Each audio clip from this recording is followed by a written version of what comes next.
সাহিত্য সংস্কৃতি নিয়ে আমি বলি, এটা আমার আদত হয়ে গেছে, দেখি না তার জাতি একটু চেঞ্জ হয় কিনা। গান, দেশের গান, দশের গান, শিরক বেদাত যেগুলাতে নাই এগুলা বাদ দিয়ে ভালো ভালো গান, আল্লাহ এবং তার রসুলের গান, ঠিক কিনা? এই জন্য ওই গানটা গাইছিলাম। বিদেশে বিরাজে যার গো সন্তান মারা যায়, পশু পক্ষী না জানিতে, পশু পক্ষী না জানিতে, আগে জানে তারো মায়রে মাঝি বায়া যাও রে, মাঝি বাইয়া যাও রে, অকুল দরিয়ার মাঝে আমার ভাঙ্গা নাও রে মাঝি বায়া যাও রে। আল্লাহু আকবার। তো প্রিয় বন্ধুরা, বিয়ে শাদী আল্লাহ জাল্লা শাহানু বান্দাকে করায় দিয়েছেন, তিনি জান্নাতে রেখেছেন। জান্নাতে ইবলিস এই গানের আয়োজন করার কারণে, অপসংস্কৃতির কারণে জান্নাত আমরা খোয়াই চলে এসেছি। এখন এই দুনিয়াতে আমরা ম্যাচিউরড হওয়ার পর বিয়ে শাদী করতে হবে। সংক্ষেপ, বিয়ে শাদী করার সময় আগে পাত্রীকে দেখতে হবে, পাত্র পাত্রীকে দেখবে, পাত্রী পাত্রকে দেখবে, ঠিক কিনা? এখানে আমরা কমন ভুল করে থাকি। পাত্রীকে দেখাবার জন্য অনেক সময় মহল্লার সব মানুষ, আবার বন্ধু বান্ধবেরাও যায়, অনেক আলেমেও যায়। ও ভাই তুমি আইও না একটু, কদ্দুর মেয়ে, এটা একটা গুনাহ না? আমার শরম লাগে। আচ্ছা, শরম লাগলে আপনি বিয়ে করবেন কেন? আপনি একটা সুন্নতকে জবাই করে দিলেন, আর পরপুরুষকে দেখায় একটা ফরজের জবাই করলেন। মহিলার সাথে পুরুষে 14 রকমের পুরুষ মহিলার সাথে দেখা দিতে পারবে, মানে আপনি পুরুষ 14 রকমের মহিলার সাথে দেখা দিতে পারবেন। মা, বোন, দুধমা, দুধ বোন, শাশুড়ি, বাতিজি, নাতিনি, খালা, ফুফুট, বেটি, সৎ বেটি, পুত্রবধূ, দাদি, নানি, বাগিনী। কথা বুঝছেন? আর যত তালতো বোন, খালতো বোন, পশ্চিম পাড়ার আন্টি, নয়নপুরের দক্ষিণ পাড়ার খালামণি যা আছে, আই লাভ ইউ, সবটি দেখা দেওয়া। হ্যাঁ হ্যাঁ, এদিকে সার কম পড়ছে, কেমন কি দেখা দেওয়া কি? আর আপনি আজনবী মহিলাকে শুধু বিয়ের সময় দেখা দেওয়া যায়, দেখা দিবেন, সেও আপনাকে দেখবে, আপনিও তাকে দেখবেন।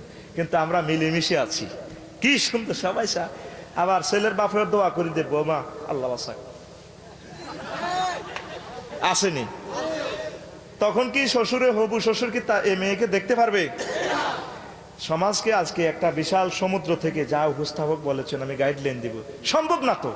কোরআনে কারীম 23 বছরে নাজিল হয়েছে। ছাত্ররা কেমন? আল্লাহর টিচার আল্লাহ, ছাত্র মোহাম্মদ সাল্লাল্লাহু আলাইহি ওয়াসাল্লাম, যিনি 2,24,000 নবীর সরদার, যার থেকে কোরআনের আলো নিয়েছেন 1,25,000 সাহাবী, তাদের থেকে নিয়েছেন 6 লক্ষ তাবেঈ। তা আমি আফসারিয়ার নয়নপুরের, আপনারা হেদু হাবুল্লোকে 1 ঘন্টা কোরআনের কি আলো নিবেন? কথা ক্লিয়ার? সবকিছু দেওয়া সম্ভব না, যা পারি। তাহলে এই ফরজটা আমরা সমাজে ফিরিয়ে আনতে হবে।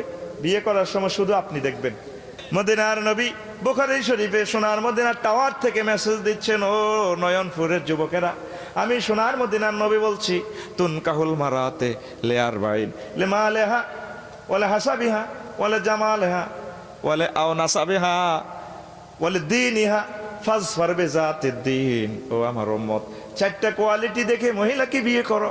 তার মাল, লেমা লেহা ওয়ালে জামালেহা, তার সৌন্দর্য। তাহলে হুজুর সৌন্দর্য বলতে কি চেহারা সুন্দর হওয়া এটা? তার শিক্ষা, দীক্ষা, চরিত্র, আমল, আখলাক, আফটার অলের উপরকে বলা হয় জামাল, ঠিক কিনা? যদি জামালের অর্থ শুধু সাদা মানুষ বুঝান, সৌন্দর্যের মায়নাটা ফুটে উঠবে না। কারণ তাইলে কালো মাইয়ারে বিয়ে করবো কে? যার চোখে যাকে আল্লাহ জোড়া বানাইছে তারে দেখলে সয়েজ হয়ে যাবে। জামালেহা ওয়ালে হাসাবেহা আও নাসাবেহা, তার বংশ মর্যাদা দেখতে হবে। তার বড় বোন ফালাইয়া গেছে কিনা, তার আম্মাকে তার বাপে ফালাইয়া বিয়ে করছে কিনা, নতুবা সংস্কৃতি চলতে থাকবে। যে সমস্ত সোনা বন্ধুরা ফালাইবার চিন্তা করে, তুই সিটিং এর ঘরে কোনোদিন ভালো ফোলা মাইয়া প্রোডাকশন হবে না, আই ক্যান চ্যালেঞ্জ ইউ। কারণ তোর ফোলা মাইয়া দাই যাইব, কো মা মনীষ ঠিকভাবে থাইও, কো আমনে আমার মার অত দাই লই আনছে না, কেমনে ঠিক থাকতে, ঠিক কিনা?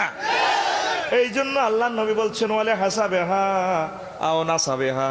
4 নম্বর সার্টিফিকেট বলছেন, ওয়ালে দীনিয়া, তার ধর্মকর্মটা দেখবা।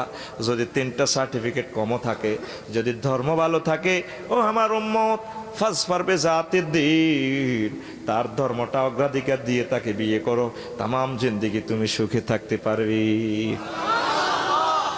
আল্লাহ জাল্লা শানু কয়, ও বান্দা, যদিও আব্বা আম্মা সয়েজে বিয়ে করি, তোমার সয়েজ হয় নাই, তবে শোনো, আমি আল্লাহ তোমাকে জিতাই দেবো। হেতি যদিও হালকা সামলা, এ স্ত্রীর ঘরে 1 বছর ফোলা দেব, আর 1 বছর মাইয়া দেব, তারপরে নয়নপুরের জমি জমা সব কিনবা। ফোলা একটা ম্যাজিস্ট্রেট হবে, একটা MBBS ডাক্তার হবে, একটা আলেম হবে, আমি আল্লাহ জিতাই দেব। ফাআসা তাকরাহু শাইআন আইয়াজআলাল্লাহু ফীহি খায়রান কাসীরা। আশা করা যায় আমি আল্লাহ ওই মহিলার ভিতরে খায়রে কাসির দিয়ে দিব, অধিক অধিক কল্যাণ। এখন অনেকে আছেন ছেলে মেয়েকে পাত্তা দেয় না, মা বাপের চয়েস করছে, ঠিক আছে, ফোলা কিন্তু বিয়ে হিন্দি না করলে আত্মহত্যা করিয়ে লেব, মাইয়াও করিয়ে লেব, আমারে সেদিক দিয়ে বিয়ে না হলে বিয়েই বইতাম না। তখন কি করবেন আপনারা? তখন আমি বুঝি এই বদিল্লারে বুঝি বিয়াই কইউ।